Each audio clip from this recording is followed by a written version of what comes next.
निराकार गुरु गुरु रे निर्गुण गुरु सृष्टिकार गुरु विश्वंभर. तुमचे या ज्ञान मंदिरात सहर्ष स्वागत. आदरणीय व्यासपीठ आणि माझ्या सर्व लाडक्या मित्रमैत्रिणींनो नमस्कार. शब्दरूपी रत्नांची जी उधळण शिकवतात, अंधारातून आपल्याला प्रकाशाकडे नेतात, अशा गुरुवरांच्या चरणी नतमस्तक होऊन आजच्या पवित्र दिवसाची सुरुवात करूया. ज्यांनी दिली आम्हाला जगण्याची नवी दिशा, ज्यांच्यामुळे उजळली आमची प्रत्येक दिशा, अशा पूजनीय गुरूंना करूया शतशत नमन. आजच्या मंगलदिव्य करूया त्यांचे अभिनंदन. आजच्या अत्यंत उत्साहाच्या आणि आनंदाच्या प्रसंगी आपल्या शाळेत उपस्थित असलेले आपले मार्गदर्शक व पाहुणे, आपल्या आदरणीय मुख्यापिका व आपले जीवन सुंदर बनवणारे सर्व शिक्षक वृंद आणि माझ्या बालमित्रांनो, तुम्हा सर्वांचे आजच्या गुरुपौर्णिमा सोहळ्यात मनापासून स्वागत. या कार्यक्रमाची मंगलमय आणि प्रसन्न सुरुवात करण्यासाठी मी मान्यवरांना विनंती करते की त्यांनी दीप प्रज्वलन करावे.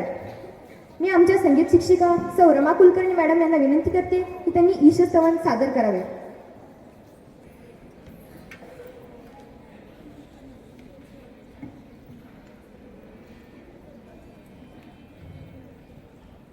गुरु ब्रह्मा गुरु विष्णु गुरुदेव महेश्वरा गुरु साक्षात् परब्रह्मा तस्मै श्री गुरवे गणगोत गुरु माझा गणगोत गुरु हीच माऊली गुरु स्पर्श दूर गुरु स्पर्श दूर करी दुःखाची सावली गुरु भेटीसाठी झाली जीवाची काहिली गुरु भेटीसाठी झाली जीवाची काहिली भक्त तुझा गुरु भक्त तुझा गुरुदेवा पुरता टाळा भेटला विठ्ठल माझा भेटला विठ्ठल भेटला माझा भेटला विठ्ठल संगतीला नांदला अवघड घाट भेटला विठ्ठल माझा भेटला विठ्ठल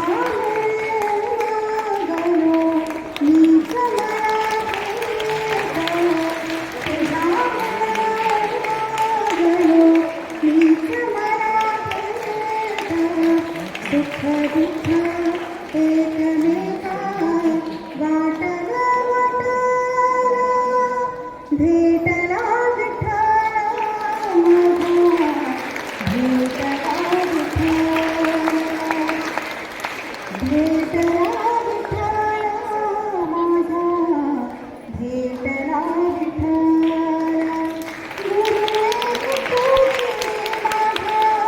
विधाताचा गुरुदिन सोने सारे विश्व हे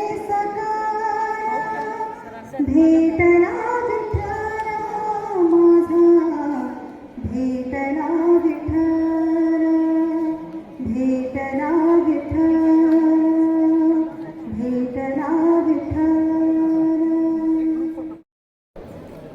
दिवा लावून मंचावर जसा प्रकाश पसरतो तसाच गुरूंचा आशीर्वाद आयुष्य उजळून टाकत असतो. धन्यवाद.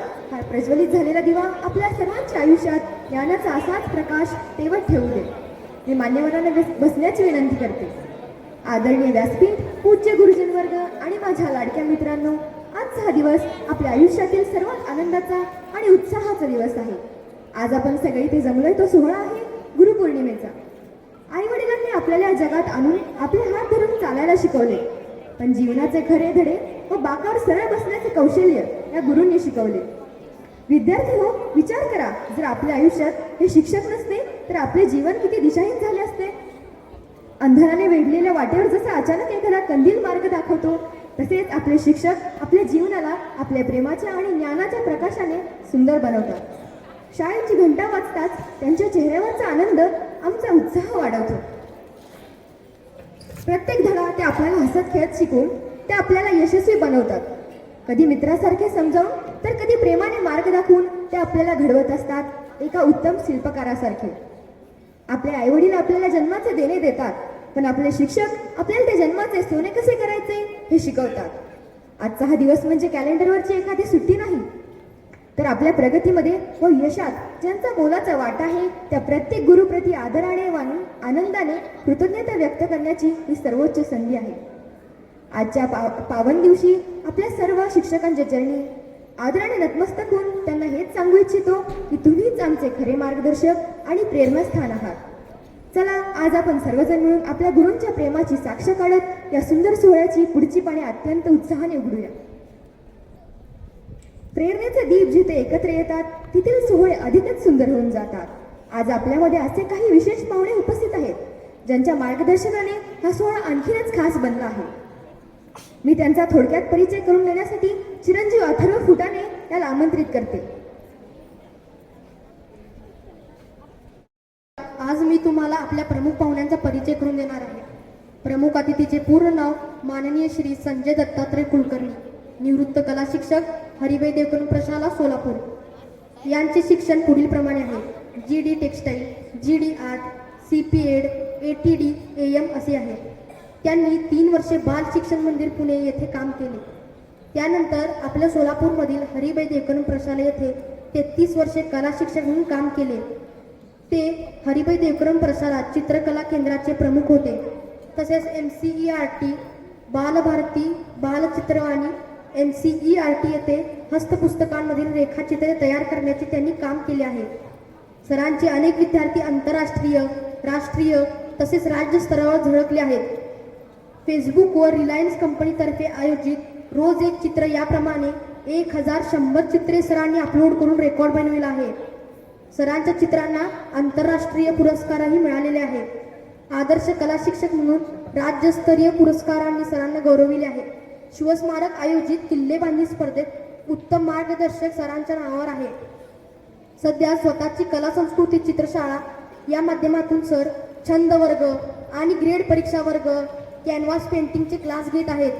तसेच दंडवते महाराज मठ सोलापूर येथे ते निशुल्क छंद वर्गाचे आयोजनही ते करत आहेत. सरांची आणखी एक महत्त्वाची ओळख म्हणजे ते आपले माजी पालक आहेत. त्यांची 2ही मुले आपल्या शाळेत होती. असे बहुआयामी व्यक्तिमत्व आम्हाला प्रमुख पाहुणे म्हणून लाभले. त्यांचे प्रशालीतर्फे मी हार्दिक स्वागत करतो. धन्यवाद. अथर्व, शब्द अपुरे पडतात गुरूंचे उपकार सांगायला. आयुष्यही कमी पडते त्यांच्या चरणी नतमस्तक व्हायला. आयुष्यही कमी पडते त्यांच्या चरणी नतमस्तक व्हायला. फुलांचा सुगंध जसा वातावरणात दरवळतो तसाच गुरूंमुळे प्रत्येक क्षण सार्थकी ठरतो. आपल्या लाडक्या गुरूंना आणि पाहुण्यांना आदराने व आनंदाने सन्मानित करण्याची हीच योग्य वेळ आहे. मी मुख्याध्यापिकांना विनंती करते की त्यांनी आपल्या प्रमुख पाहुण्यांचा सत्कार करावा. सुगंधित करतात. घेऊन येत आहोत एक अतिशय गोड गीत प्रांगणात, जे ऐकून आपल्या सर्व गुरूंचे चेहरे आनंदाने फुलून जातात. संगीत आपला आनंद व्यक्त करण्याचा सर्वोत्तम मार्ग आहे. गुरूंच्या महिमा सुरांच्या माध्यमातून व्यक्त करण्यासाठी आपल्या शाळेतील विद्यार्थी व संगीत शिक्षिका एक ऊर्जावान गीत प्रस्तुत करत आहेत. गुरुने दिला ज्ञानरूपी वसा. 1, 2, 3 स्टार्ट.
मातृभूमीची भाषा आपली गोड मराठी वाणी, गुरूंच्या महिम्याची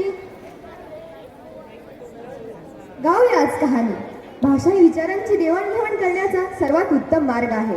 गुरुपौर्णिमेवर मराठीत आपले विचार व्यक्त करण्यासाठी मी कुमारी तीर्थेश चव्हाण हिला आमंत्रित करते.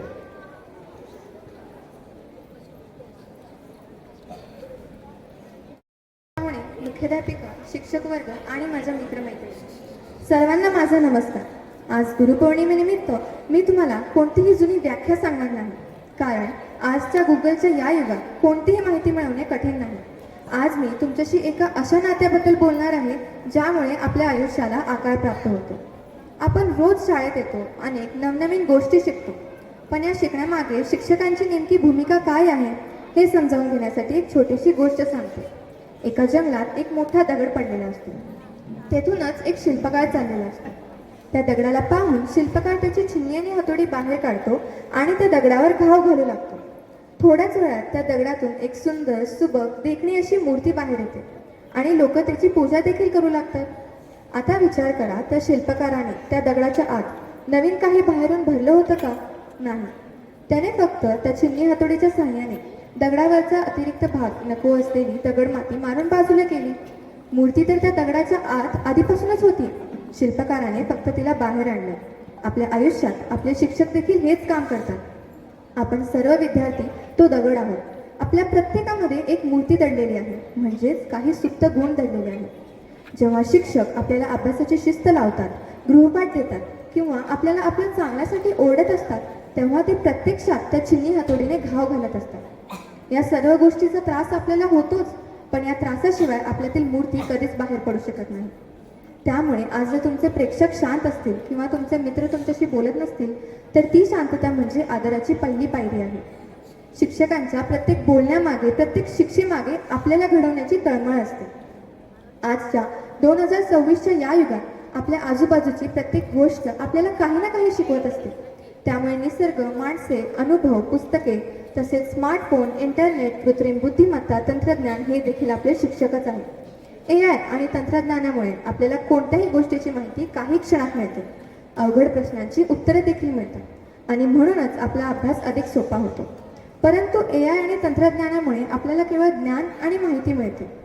जीवनातील चांगले संस्कार, नैतिक मूल्ये, योग्य अयोग्याचा विचार, जीवनातील कठीण प्रसंगांना धैर्याने सामोरे कसे जायचे हे केवळ प्रत्यक्षात एक गुरुच शिकवू शकतात. तंत्रज्ञान आपली बुद्धी विकसित करते, तर गुरु आपल्या व्यक्तिमत्वाला आकार देतात. त्यामुळे आधुनिक तंत्रज्ञान कितीही विकसित झाले तरी आपल्या जीवनातील गुरूंचे स्थान हे सर्वोच्च राहील. आजच्या गुरुपौर्णिमेच्या या पवित्र दिवशी आपल्यातील सर्व कमतरता दूर करून आपल्याला एक परिपूर्ण नागरिक बनवणाऱ्या माझ्या सर्व गुरूंना मी मनापासून धन्यवाद देते. तुम्ही दिलेली ही शिकवण आम्ही आयुष्यभर अभिमानाने मिळवू, कारण आज त्यामुळेच आम्ही जे काही आहोत ते आहोत. धन्यवाद. तुझ्या भाषणाने आम्हा सर्वांचा उत्साह वाढवला. शब्दांच्या फुलांनी सजव्या आजची मैफिल सारी. गुरूंच्या प्रेमावर कविता घेऊन येते आमची सहकारी. गुरु शिष्यांचे हे प्रेमळ नाते कवितांच्या माध्यमातून व्यक्त करण्यासाठी मी मंचावर आमंत्रित करते कुमारी प्रचिती वाघमारे हिला.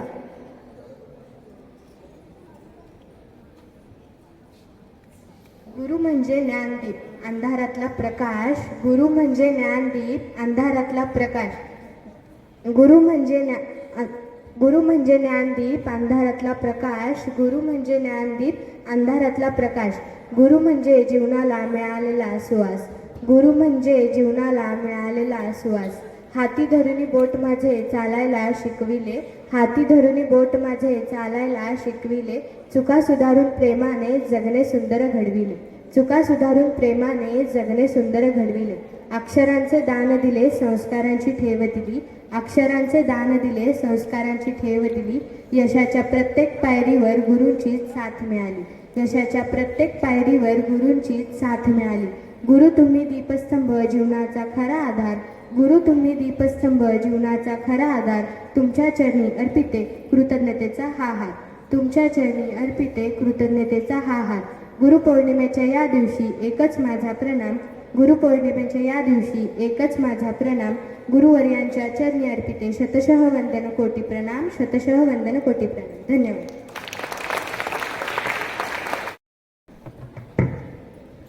आप सभी को मेरा सादर प्रणाम। आज हम सभी यहाँ गुरु पूर्णिमा के पावन अवसर पर एकत्रित हुए हैं। गुरु पूर्णिमा भारतीय संस्कृति का एक अत्यंत महत्वपूर्ण पर्व है। यह दिन अपने गुरु के प्रति सम्मान, कृतज्ञता और श्रद्धा व्यक्त करने का दिन है। हमारे शास्त्रों में संत कबीर जी ने कहा है कि गुरु नारायण रूप है, गुरु ज्ञान को गाठ, सद्गुरु वचन प्रताप सो मन के मिटे उचाट। अर्थात गुरु श्री नारायण का रूप है, गुरु ज्ञान के सागर का घाट है, जहाँ पर मेले चित्तों को धोया जाता है। ऐसे सद्गुरु की वाणी की शक्ति से मन के सब विकार दूर हो जाते हैं तथा हृदय को परम संतोष प्राप्त होता है। गुरु पूर्णिमा का संबंध महर्षि वेदव्यास जी से भी है। वेदों और महाभारत के रचयिता महर्षि वेदव्यास जी की जयंती के रूप में भी यह पर्व मनाया जाता है, इसलिए इसे व्यास पूर्णिमा भी कहा जाता है। गुरु केवल विद्यालय में पढ़ाने वाले शिक्षक ही नहीं होते, बल्कि हमारे माता पिता, बड़े बुजुर्ग और जीवन में सही मार्ग दिखाने वाले सभी व्यक्ति हमारे गुरु हैं। वे केवल हमें शिक्षा ही नहीं देते, बल्कि अच्छे संस्कार, अनुशासन, ईमानदारी और जीवन जीने की सही दिशा भी प्रदान करते हैं। आज के आधुनिक युग में ज्ञान प्राप्त करने के कई साधन हैं, जैसे कि इंटरनेट, मोबाइल और पुस्तकें। लेकिन इन सभी साधनों का सही उपयोग कैसा करना है, यह भी हमें गुरु ही सिखाते हैं। एक सच्चा गुरु अपने विद्यार्थियों को सिर्फ सफल ही नहीं, बल्कि एक अच्छा इंसान भी बनाता है। हम सभी विद्यार्थियों का यह कर्तव्य है कि हम अपने गुरुओं का सम्मान करें, उनकी बातों का पालन करें, मन लगाकर पढ़ाई करें और अपने अच्छे आचरण से उनका नाम रोशन करें। यही हमारी उनके प्रति सच्ची और बड़ी गुरु दक्षिणा होगी। धन्यवाद आपके इस प्रेरणादायी हिंदी भाषण के लिए। दोहे दो लाइन के, पर अर्थ बहुत गहरा होता है। गुरु बिन इस दुनिया में ज्ञान कहाँ ठहरा। कबीरदास और रहीम के दोहे गागर में सागर की तरह होते हैं, जो कम शब्दों में बहुत बड़ी बात कह जाता है। गुरु की महिमा को समर्पित कुछ प्रसिद्ध दोहों की प्रस्तुति के लिए मैं मंच पर बुला रही हूँ चिरंजीव अर्णव कांबळे को। जी के दोहे बताऊंगा। गुरु कुमार शिष्य कुंभ है, गड़ी गड़ी काढ़े खोट, अंतर हाथ सहारा दे, बाहर बाहे चोट, अंतर हाथ सहारा दे, बाहर बाहे चोट। यह दोहा संत कबीर का है। उन्होंने कहा कि इस दोहे का मतलब गुरु, कुमार और शिष्य घड़े के समान है। जिस प्रकार कुमार अपने घड़े का दोष दूर करने के लिए भीतर हाथ का सहारा देकर ऊपर से चोट मारता है, उसी प्रकार गुरु शिष्य को बाहर से कठोर और अनुशासन की चोट मारकर अंतर में प्रेम भरते हुए उनकी बुराइयों को मिटा देता है। गुरु बिना लखई न उपजई, गुरु बिना मिलई न मोश, गुरु बिना लखई न सत्य का, गुरु बिना मिटई न दोष। इसका अर्थ यह है कि बिना गुरु के ज्ञान की उत्पत्ति नहीं होती। जीव अज्ञान रूपी अंधकार में भटकते हुए सांसारिक बंधनों में जकड़े रहते हैं। बिना गुरु के वे मुक्त नहीं हो सकते। बिना गुरु के सत्य और असत्य नहीं जाना जा सकता। उचित अनुचित का ज्ञान पाए बिना इस दोषपूर्ण जीवन का उद्धार गुरु के बिना संभव नहीं। धन्यवाद। संस्कृत भाषा गुरु पूर्णिमा विषय विचारान शृणुमः। संस्कृत भाषा भाषणं कर्तुमहम् अहव्यामि छात्रा श्रद्धा पाटील पंचम प्रति।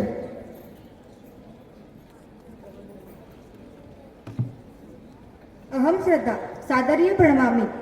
अद्य गुरुपूर्णिमा सर्वेभ्यः गुरुभ्यः नमः। अज्ञानतिमिरान्धस्य ज्ञानाञ्जनशलाकया चक्षुरुन्मिलितं येन तस्मै श्रीगुरवे नमः। अज्ञानेन आवृते नेत्रे गुरुज्ञानशलाकया उद्घाटति। न केवलं विषयज्ञानम् अपितु व्यवहारिकज्ञानं, मौलिकज्ञानं तथा अनुभवज्ञानं यच्छति गुरुः। भारतवर्षे प्राचीनकालतः गुरुभ्यः सर्वेभ्यः गुरु अतिमहत्त्वं प्रदत्तम्। एतेषां स्थानं राजसु अपि उच्चतमं वर्तते। गुरुणा विना ज्ञानप्राप्ति असम्भवः। कवयोऽपि गुरुम् ईश्वरादपि श्रेष्ठ मन्यन्ते। जीवनस्य सर्वेषु क्षेत्रेषु गुरोः नितराम् आवश्यकता। गुरुमुखादागता विद्यानुसन्दिग्धा। गुरुर्ब्रह्मा गुरुर्विष्णु गुरुदेवो महेश्वरा गुरुसाक्षात् परब्रह्म तस्मै श्रीगुरवे नमः। अहं सर्वेभ्यः आचार्येभ्यः गुरुभ्यः गुरुपूर्णिमायाः शुभाशयान् प्रदाय समापनं करोमि। धन्यवादः। सुन्दरं श्रद्धा तो संस्कृत भाषणात् अस्माकं मनः प्रसन्नम् अभवत्। बहु धन्यवादः। अधुना एकं सुन्दरं संस्कृतपद्यं श्रोतुं मञ्चे आगच्छति कुमारी कल्याणी राठोड.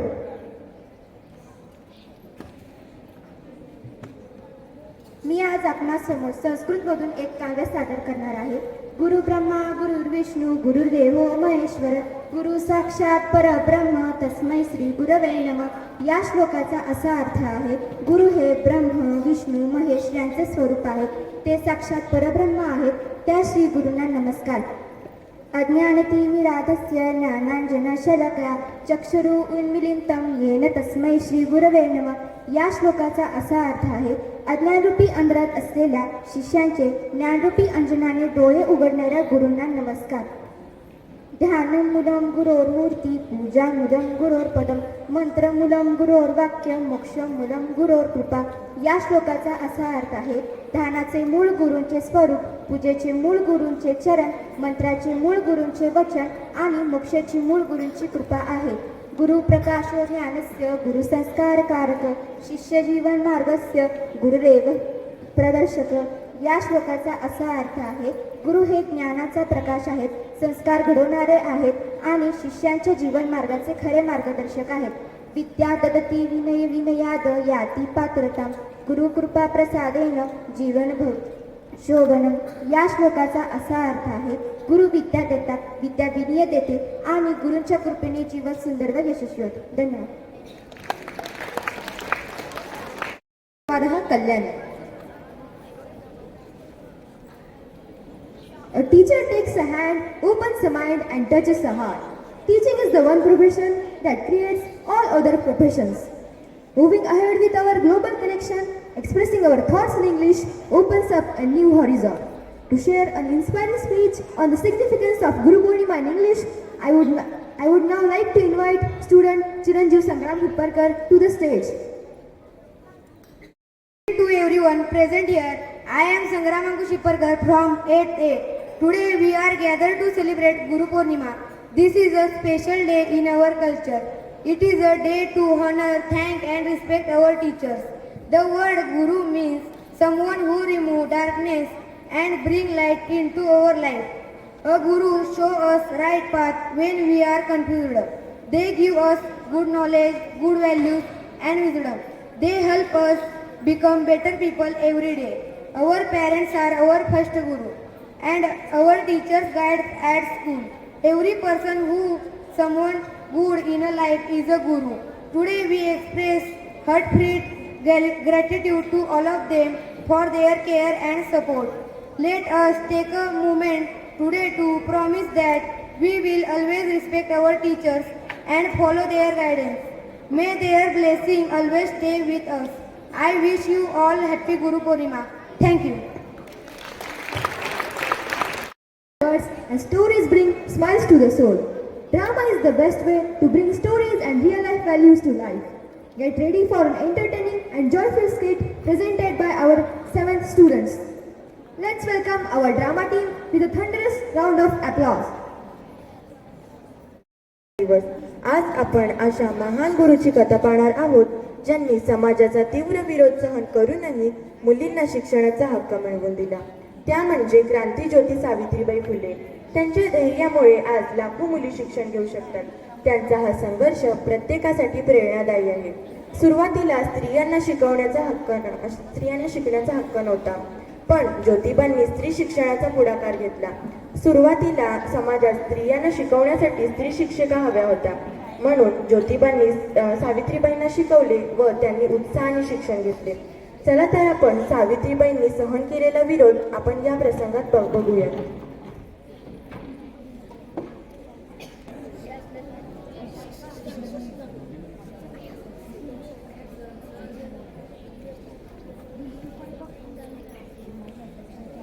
हॅलो.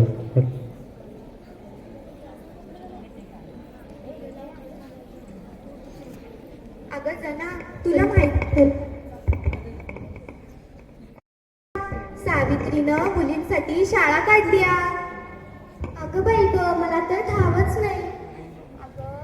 अगं शाळेत मुलींना शिकवाया बाई माणूस पाहिजे ना ग, म्हणून ज्योतिबांनी तिला शिकवलं आणि आता ती मुलींना शिकवायला तयार झाली. होय का? हे बघ ती आली. हे बघ मुलींना शिकवायला निघाली. मुलींना शिकवून काय करायचं? आमच्या पूर्वजांनी मुलींना कधीच शाळेत पाठवलं नाही. आज ही एकटी शाळेत जाते. उद्या सगळ्याच पोरी शाळेत जायला लागल्या तर आपल्या जुन्या चालीरीतीचं या समाजाचं कसं व्हायचं ग बाई? काय का जरा राधा, कसली चर्चा चालली आहे? अगं सावित्री, शाळेत जाऊ नकोस. अगं, स्त्रिया शिकल्या तर समाजाची प्रगती होईल. स्त्रिया शिकल्या नाही तर समाज अधोगतीला जाईल. म्हणून तर मी मुलींना शिकवतीये. अगो सावित्री, हे बघ समाजातील बायका किती विरोध करत आहेत. समाजाच्या विरोधात जाऊ नको. तुला काय करायचंय? मुली शिकल्या काय आणि न शिकल्या काय? अगं लक्ष्मी, प्रत्येक मुलीला शिकण्याचा अधिकार आहे. मुली शिकल्या तर कुटुंब सुधारेल, नाहीतर राडाणी आई घरवाया जाईल अशी अवस्था होईल. अहो सावित्रीबाई, लक्ष्मी जी बोलत आहे ते अगदी बरोबर आहे. नुसतं कशाला संकट अंगावर ओढून घेताय? नाही, जर समाज माझ्या विरोधात असेल तर मी नक्कीच समाजाच्या विरोधात राहील. ठीक आहे बाई, तुला जसं ठीक वाटेल तसं तू कर. ठीक आहे. नाही, आम्हाला हे मान्य नाही. मुलींना शिकवणं म्हणजे परंपरेचा अपमान आहे. मुलींनी शिकून काय करायचं? अगं, आपला भारत हा कृषीप्रधान देश आहे.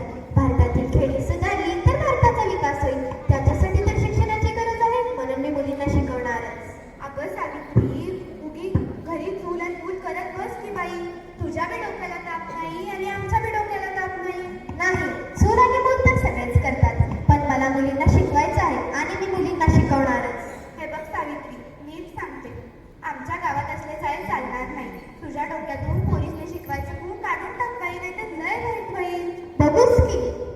हे आम्हाला मान्य नाही. नाहीतर हे आम्हाला मान्य नाही. मुलींना शिकवणं म्हणजे परंपरेचा अपमान आहे.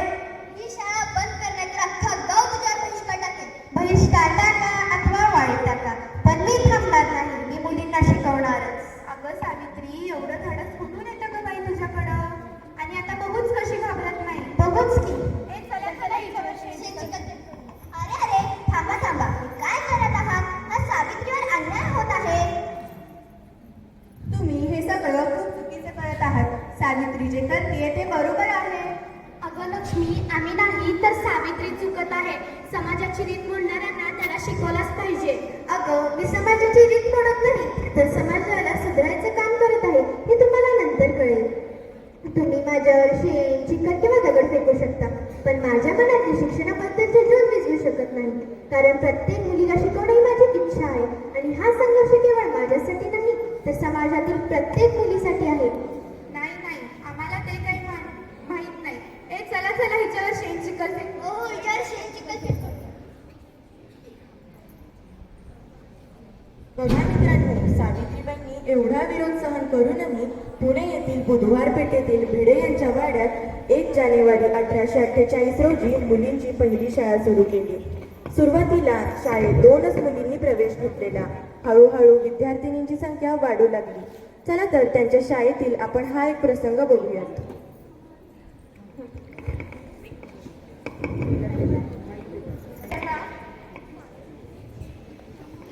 तुम्ही आमच्या शाळेत आल्याने आम्हाला खूप आनंद झाला. हो, किती छान आहे तुमची शाळा. दादासाहेब, स्वतःसाठी जगणे सोपे आहे, पण समाजासाठी जगणे हेच खरे कर्तव्य आहे. हो, हे तुमच्या कार्यातून दिसत आहे. एक दिवस असा येईल जेव्हा प्रत्येक घरात मुली शिक्षण घेतील. तेव्हा हा समाज खऱ्या अर्थाने प्रगत होईल. ज्योतिराव, सुरुवातीला मला तुमचे विचार समजले नाही, पण आता मला कळते की शिक्षणामुळे समाजाचा उद्धार होणार आहे. तू आणि सावित्रीबाई करत असलेल्या या महान कार्याचा मला अभिमान आहे. समाजातील प्रत्येक माणूस समान आहे. देवाने कोणालाही मोठे किंवा लहान बनवलेले नाही. लोक अज्ञानामुळे भेदभाव करतात. त्यामुळे प्रत्येक मुलगा व मुलगी शिकलीच पाहिजे. शिक्षणामुळे विचार बदलतात. विचार बदलला की समाज बदलतो. हेच आमचे स्वप्न. काळजी करू नका, तुमचे स्वप्न नक्कीच पूर्ण होतील. मला खात्री आहे मुली शाळेत येऊन प्रवेश घेतील. दादासाहेब, तुम्ही भेटायला आला, खूप खूप धन्यवाद. परंतु एक चिंता आहे, अजून मुलींनी शाळेत प्रवेशच घेतला नाही. चिंता करू नका, मी आणि ज्योतिराव गावात जाऊन मुलींच्या पालकांना शाळेत प्रवेश घेण्यासाठी विनंती करतो.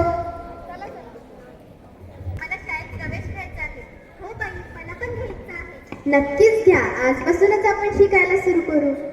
बाई, मला शाळेत यायचं होतं, पण लोक म्हणायचे मुलींनी शिकायचं नसतं. पण आज तुमचं धैर्य पाहून मी ठरवलं आहे की मी नक्की शिकेन.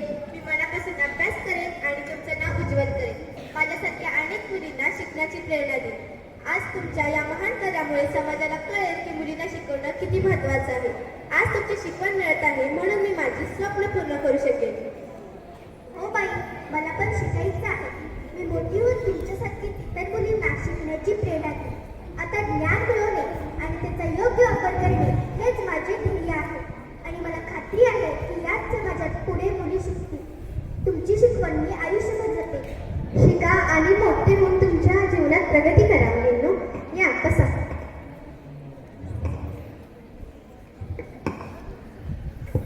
सावित्रीबाई, आज येते का? या. सावित्रीबाई, आम्हाला लहानपणापासून शिकण्याची खूप ओढ होती, पण आम्हाला कोणी शाळेतच घातलं नाही. हो ना, आम्हाला पण शिकण्याची खूप इच्छा होती, पण आमच्या बाबांनी शाळेत पाठवलंच नाही, घरातच बसवून ठेवलं. पण आता तू आली आहेस ना, तर तू आम्हाला पण शिकवशील का गो? नक्कीच शिकवेन. आजपासूनच शिकायला सुरू करू. अगं पण या मुली तर शिकतील. आम्ही या वयात शिकणं ते बरं दिसतं का? अगं, शिक्षणाला वय भी काही नसतं, फक्त शिकण्याची इच्छा पाहिजे. हो हो, आता आम्ही नक्की शिकू. या बसा. इकडं आपण चुकलो, चल आपण तिची माफी मागून येऊया. चल चल. सावित्री, आत येऊ दे. जना आणि राधा, तुम्ही इथे? होय होय, थोडं बोलायचं आहे. या. अगं सावित्री, खरंच आम्हाला माफ कर. तू सांगत होती ते त्यावेळी कळलं नाही, पण आता कळत आहे की मुलींना शिकवणं किती महत्त्वाचं आहे. आणि हेही कळलं की मुली शिकल्या, संघटित झाल्या तर त्या स्वतःच्या पायावर उभा राहू शकतील आणि स्वतःचा अभिमानही जपू शकतील. हो, स्त्रिया शिकल्या तर कुटुंबाचा उद्धार होईल. स्त्रिया शिकल्या नाही तर समाजात अधोगती जाईल. म्हणून प्रत्येक मुलीने शिकणं गरजेचं आहे. सावित्रीबाई, तुझं धैर्य आणि चिकाटी पाहून आम्हाला अभिमान वाटतो. आज समाज तुझा विरोध करत आहे, पण एक दिवस हाच समाज तुझ्या कार्याला सलाम करेल. तू पेटवलेली शिक्षणाची ज्योत हजारो मुलींच्या आयुष्यात प्रकाश पसरेल. तुझ्यासारखी गुरु मिळणं हे आमचं भाग्यच आहे. हो की नाही हो सगुणाबाई? हो हो, अगदी बरोबर आहे लक्ष्मीबाई.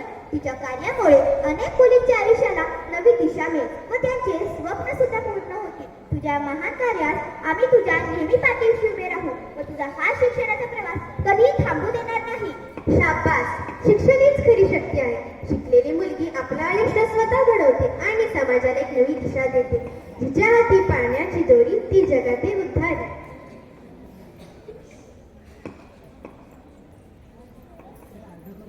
ज्यांनी अपमान सहन केला पण शिक्षणाचा मार्ग सोडला नाही, अशा क्रांतीज्योती सावित्रीबाई फुले यांना आपण गुरुपौर्णिमा निमित्ताने आपण अभिवादन करूया.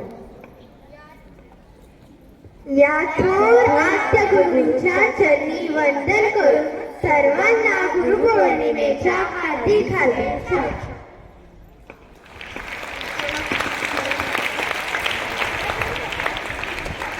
Students, we now eagerly waiting to hear the inspiring and motivating thoughts of our respected chief guest. I would respectfully invite our chief guest to share their valuable message and bless us with their manogat.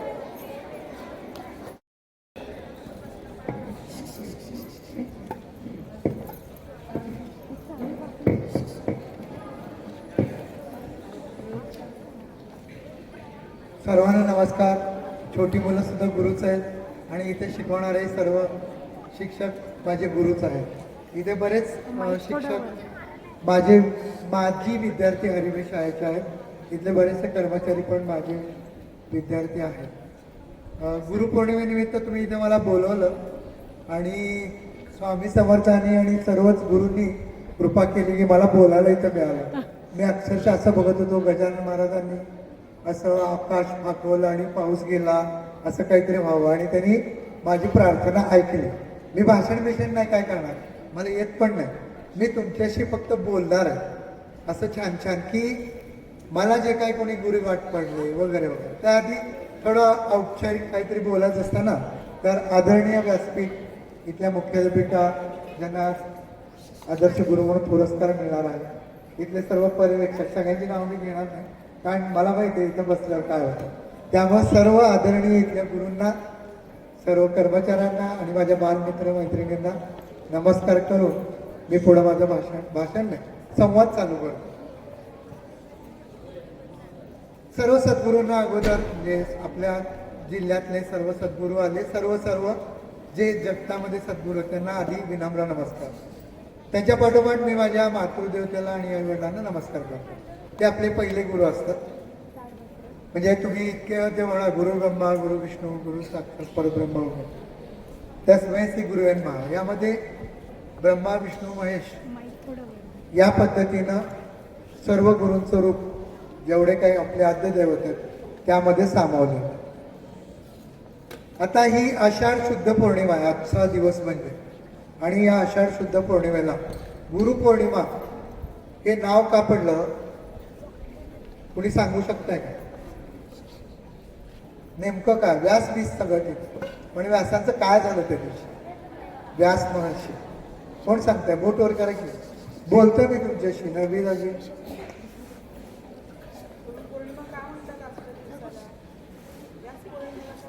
जाऊ दे, तुम्ही घाबरताय, तुम्हाला माहीत पण आहे birthday आज त्यांचा.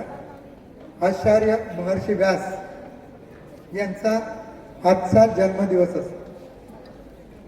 आणि त्यांनी मानवाच्या कल्याणासाठी जे 4 वेद निर्माण केले होते त्या वेदांमार्फत, आता हे कुणाच्या पोटी आले त्यांच्या आईबाबांचं नाव? कारण पहिले गुरु त्यांचे कोण? महर्षी पाराशर आणि त्यांच्या आईचं नाव सांगतोय आपण, मत्स्यगंधा. या दोघांच्या पोटी हे महर्षी व्यास जन्माला. 18 वेद, 18 पुराणं हे सर्व निर्मिती केले. जर तुम्ही आता मी माझ्या वेळेला जर विचार केला अध्यात्म वगैरे वगैरे, आता जराशी आवड निर्माण होते निवृत्तीनंतर, त्या नेमकं वादविवाद सोडून द्यायचे. पण वेदांमध्ये चांगलं काय सांगितलं? मग हे वेद कोणते?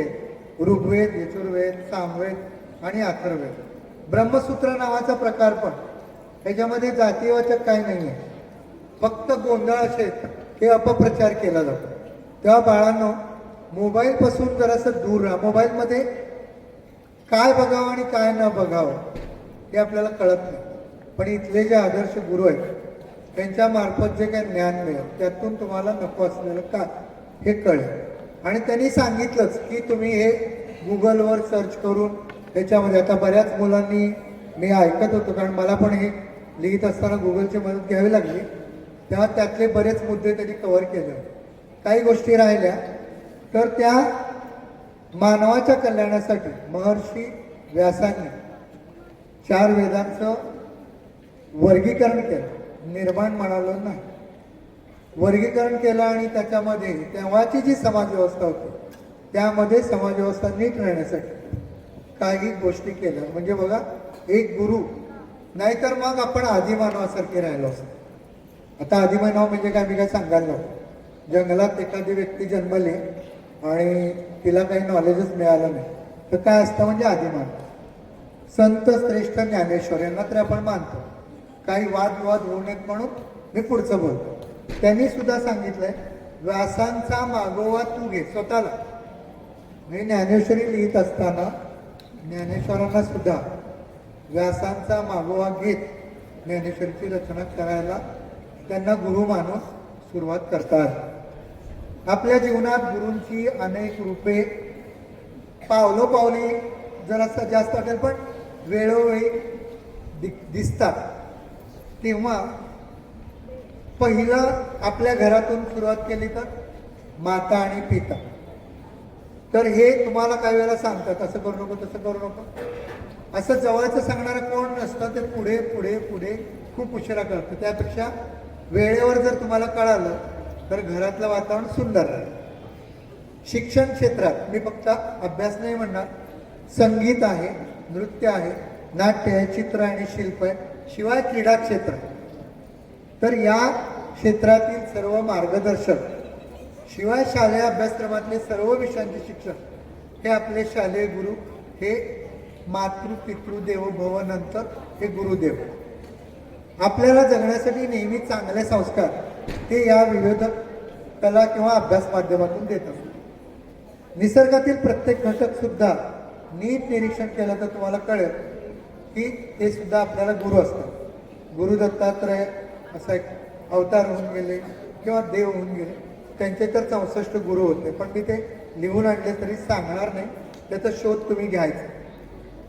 आजपर्यंत सगळ्यात महत्वाचं वाक्य, इथं बसलेले सर्व बाळ, जगामध्ये जेवढ्या थोर व्यक्ती होऊन गेल्या ते अभिमानानं अगदी छातीटोकपणे सांगते, आमच्या मागे हे गुरु होते म्हणून आम्ही घडलो, म्हणून हे यश. कदाचित त्या गुरुचं नाव निघतही नाही, पण त्या शिष्यामुळं तो जगापुढे येतो. असं बऱ्याच वेळा होतं की त्याच्याकडे दैदिप्य, तुमच्याकडे पण खूप चांगलं अभ्यासातले गुण किंवा इतर गोष्टीतले गुण असतात, ते सद्गुण कदाचित तुम्ही दुसऱ्यांना देत गेला तर एक दिवशी तुम्हाला पण गुरु म्हणून आदर मिळेल.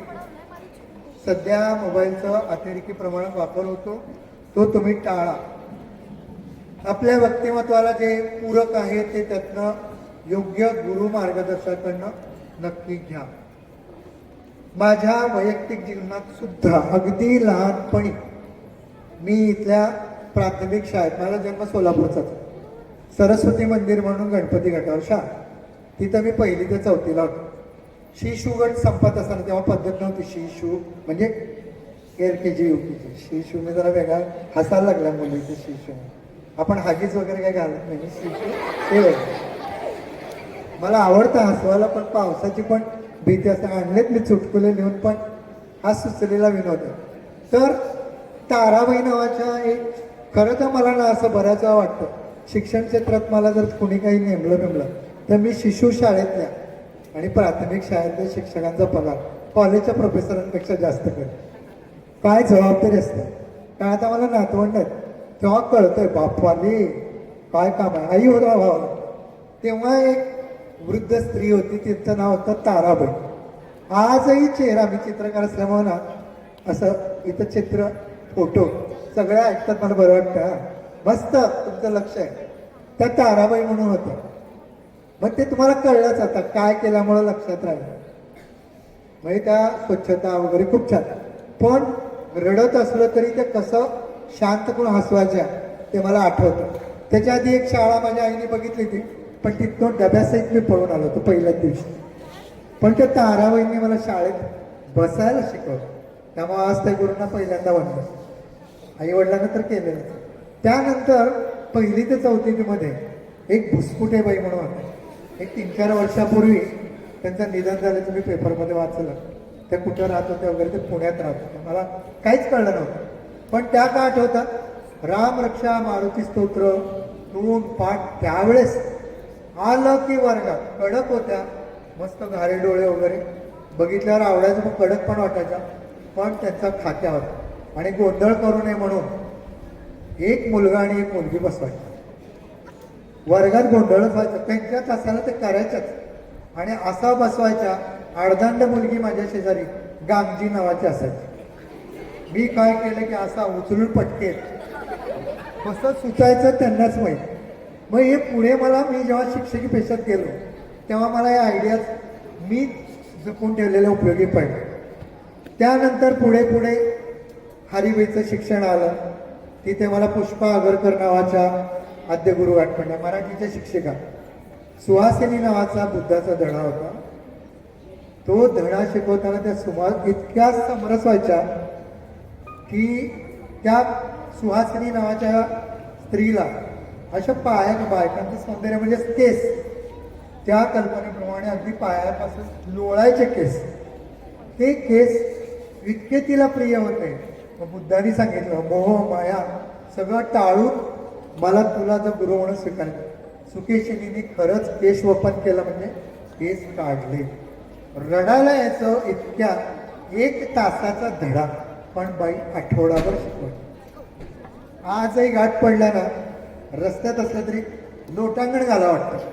आहेत त्या इथे सिव्हिल हॉस्पिटलच्या मागे राहतात. त्यानंतर विद्या काळे मॅडम, त्यांनी मला नाट्यबिट्य काय कळत नव्हतं, नाटक वगैरे. एकदा वर्गात बघितलं खूप मागेच बसायचो मी. तू उठ रे जरा, काळा सावळा उठ. आपल्याला विठोबाचं नाटक करायचंय, मेकअपला खर्च कमी. विठोबा करून टाकला, तेव्हा कळालं की कशी पात्र निवडायची. पुणे मोठं झाल्यावर त्यांनी मला रंगयात्री नावाचं शेक्सपियरचं 3 तासाचं नाटक नेपथ्य करायसाठी निवडलं. मित्रांनो, खोटं नाही सांगत, त्यांनी काय बघितलं तर माहित नाही. पुस्तक वाचायला दिलं, संध तुला काय करायचं ते कर. मी त्याच्यातली एंट्री एकच सांगतो. शेक्सपियर जेव्हा स्टेजवर येतो तेव्हा काय करायचा हा प्रश्न होता. अक्षरशः पहाटे मला एका रात्री कळलं, म्हणजे एका रात्री झोपलं की शेक्सपियर अवतरतो. ते नाटक असं काल्पनिक आहे. तर एक शेक्सपियरचं मी मोठं पोर्ट्रेट काढलं होतं, पाठीमागं भाग तेवढा शेक्सपियर वगळून बॅकग्राऊंड तसंच पण कोरा ठेवला होता. ते पोर्ट्रेट मधल्या 30 सेकंदाच्या कालावधीत, म्हणजे फक्त व्हाईट असलेलं तिथं दूर करायचं आणि तो उलटा वळवायचा. असं करून शेक्सपियर प्रगट व्हायचा. खोट्यानं सांगत मित्रांनो, त्या नाटकाचं राज्यस्तरीय स्पर्धा होतात नाटकाच्या 3 तासाच्या.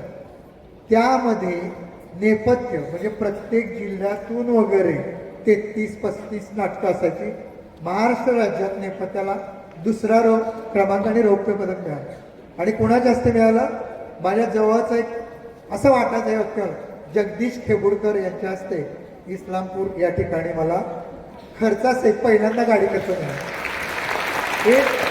आणि आजूबाजूला कोण होते माहिती आहे का? असे नाटकातले व्यावसायिक नाटक, पुन्हा हौशी नाटक यातील दिग्गज नाना पाटेकर, विक्रम कोकले.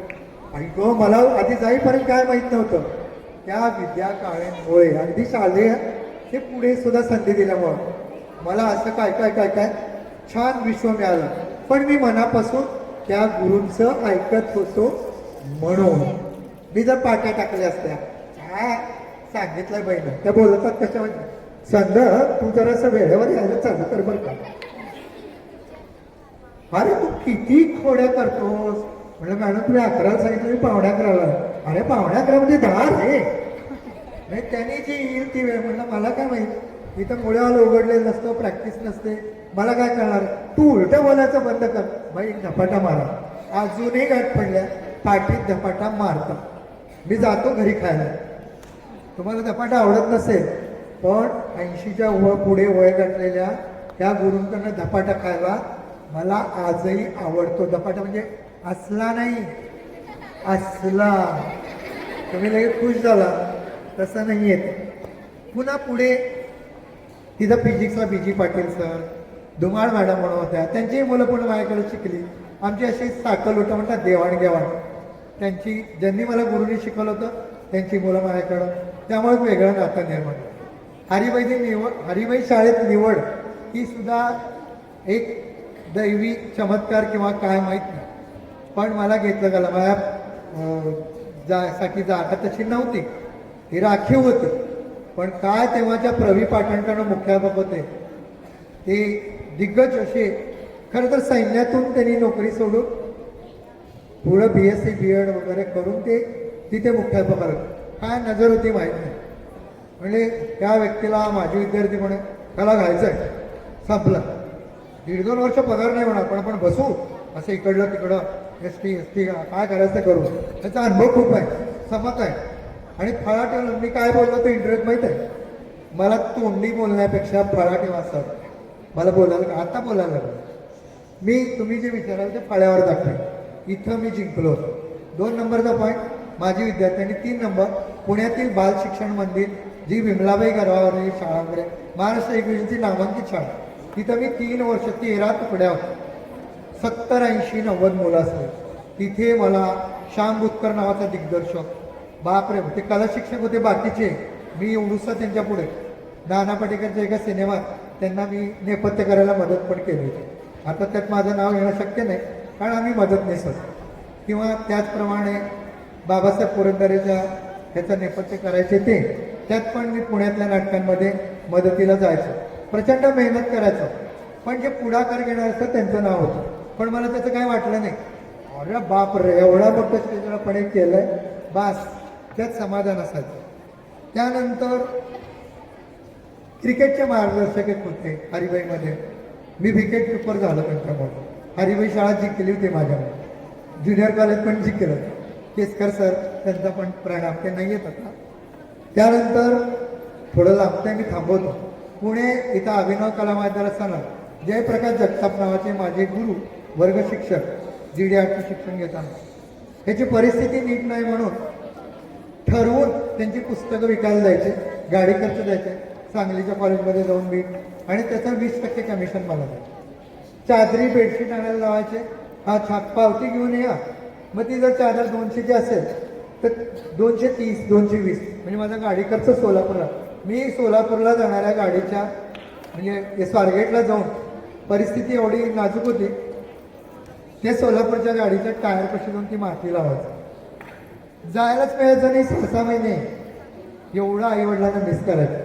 पण राहणं भाग होतं. त्याला कारणच होतं, याच हरिभाईमध्ये 11वी 12वी सायन्सचा 12वीला केमिस्ट्री नावाचा जो विषय आहे त्याच्यामध्ये माझा फेल म्हणजे विषय नापास झाल्यामुळं माझा रिझल्ट फेल लागला.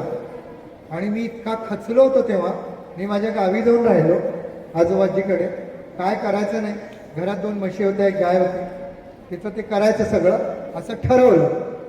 मग माझ्या आईने एक मोठं अंतर्दृष्टी पत्र आजही माहीत आहे की तू हे करत चालला, पण तू कुठला तरी प्रसंग आठव, योग्य गुरु आठव की ज्याच्यामुळे तू तुला आवडणाऱ्या विषयात करिअर करशील. करिअर वगैरे लिहिलेलं नाही, पण तू ये. पण असं झालं होतं, मी नापास होण्यामुळे माझ्या आईवडिलांचा अपमान सर्व स्तरातून जे जवळचे होते त्यांनी नाही केला. खूप इतका झाला होता की ते मला बघवत नव्हतं. माझ्यापेक्षा जास्त BMS होण्यासाठी मी संस्कृत विषय घेतला होता. त्यात मी जाऊ दे 2च जण होतो आम्ही, त्यामुळे जिल्ह्यात पहिलं म्हणणं चुकीचं आहे. पामप्रा आयाचित नावाचे सर होते, तेव्हा ते प्राचार्य होते आमच्या एकासाठी, आणि दुसऱ्या एका शाळेत तेव्हा ते वर्ग शिकवायचे 1 नंबर शाळेत म्युन्सिपाल्टी. आणि मला आश्चर्य वाटतं 2-2 तास ती व्यक्ती मनापासून संस्कृत शिकवली की ज्याच्यामुळं मी जिल्ह्यात वगैरे असं यश मिळतं. मार्कही 67.20 होते. नंतर कळालं प्रॅक्टिकलला अबसेंट, आमच्या जरा गोंधळ झाला होता, काही मुलांचा निकाल प्रॅक्टिकलला अबसेंट दाखवल्यामुळे. पण आम्ही ते रिचेकिंग वगैरे काही करत नव्हतो घरात, केलंही नाही. केलं तरी यश येतं की नाही हे माहिती, पण झालं लई भारी झालं तुमच्या भाषेत, लई भारी. कारण आईच्या त्या पत्रामुळे मी पुढं गाठलं, म्हणजे तिला सांगून कॉलेज हुडकून काढलं. नेमकी माझ्या बाबांची बदली ती झाली होती आणि मला प्रवेश एलिमेंटरी इंटरमिडिएटची एक परीक्षा झाली असल्यामुळं मिळाला. तिथून पुढे वर्गातले टॉपर क्रमांक मी सोडले नाही. काय जे असेल ते मेडल बिडल, थोडी स्पर्धा व्हायची, पहिला मिळव, दुसरं मिळव, तिसरं, पण करत राहिलं. पुढे मुंबई गाठली, मुंबईत पण जॉब लागला असता. खूप सारं शिक्षण घेतलं. अगदी ते लिहिताना मला आठवावं लागतं एवढं. CPED नावाचा शिक्षक तिथल्या शाळेत सांगितलं कला आणि क्रीडा शिक्षक पाहिजे आम्हाला. मग म्हणलं मी काय करावं लागेल, CPEDचा कोर्स करा. चंद्रशेखर आगाशे महाविद्यालय म्हणून तिथं एक कॉलेज आहे, तिथं जाऊन शिकलो. तिथं गोडबोले सर म्हणून गुरु मिळाले, एवढा भारी माणूस. मला एकदा अशी अडचण आली, इथं मी प्रदर्शन भरवलं होतं सोलापुरात, आणि त्याच दिवशी पेपर होते दिवाळीत. सर म्हणलं मी काय करू, म्हणजे मोडलिमला माझे मित्र आहेत मोकाशी सर, तिथं जाऊन पेपर दे. मला त्यांच्यावर विश्वास आहे. प्रश्नपत्रिका त्यांच्याकडे पाठवली, त्यांच्या घरी मी पेपर दिले आणि मी पास झालो. त्यामुळं असे दिग्गज गुरु की वेळेला कसं शिष्याला पुढं न्यावं, खूप चांगले गुरु मिळाले आणि त्याप्रमाणे मला यश मिळत गेलं. तुम्ही पण चिकाटीनं सर्व मान्यवर गुरूंना आदराने विनम्रतेने बोलून यश मिळवावं ही नम्र विनंती, शिवाय अध्यापन. धन्यवाद. मला इथं बोलवलं, असा एक उच्चतम अनुभव दिला, मी कधीही विसरणार नाही, ऋणी आहे. Thank you. Memory of heart. All wonderful events reach a happy conclusion, but the respect and devotion we feel today stays with us forever. No event is successful without collective efforts of everyone involved. To formally express our sincere thanks to each and every person who made this celebration grand success, I would like to invite student Kumari Aditi More to deliver the vote of thanks.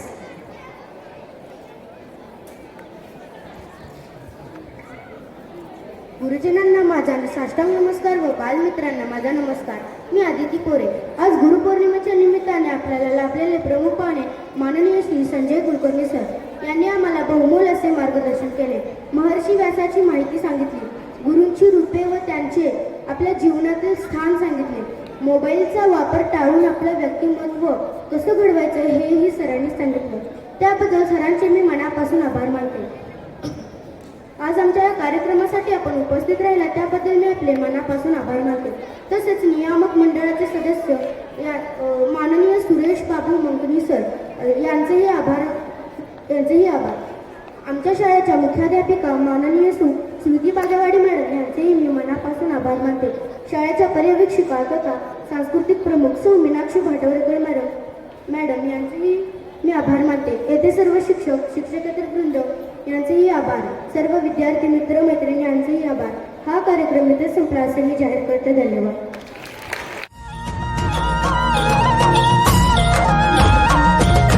Digambara Digambara Shripad Vallabh Digambara,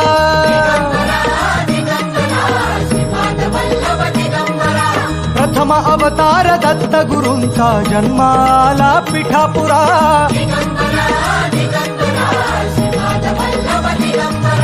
Shripad Vallabh मनुष्य रूपी गुरु लाभला चराचरा.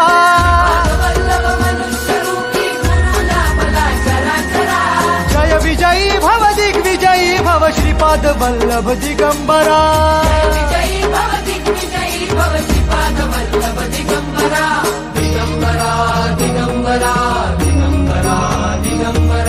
गुरु बघ सांगे, गुरु बघ सांगे गुरुचे लक्षण, गुरुचरिताचे कर पारायण.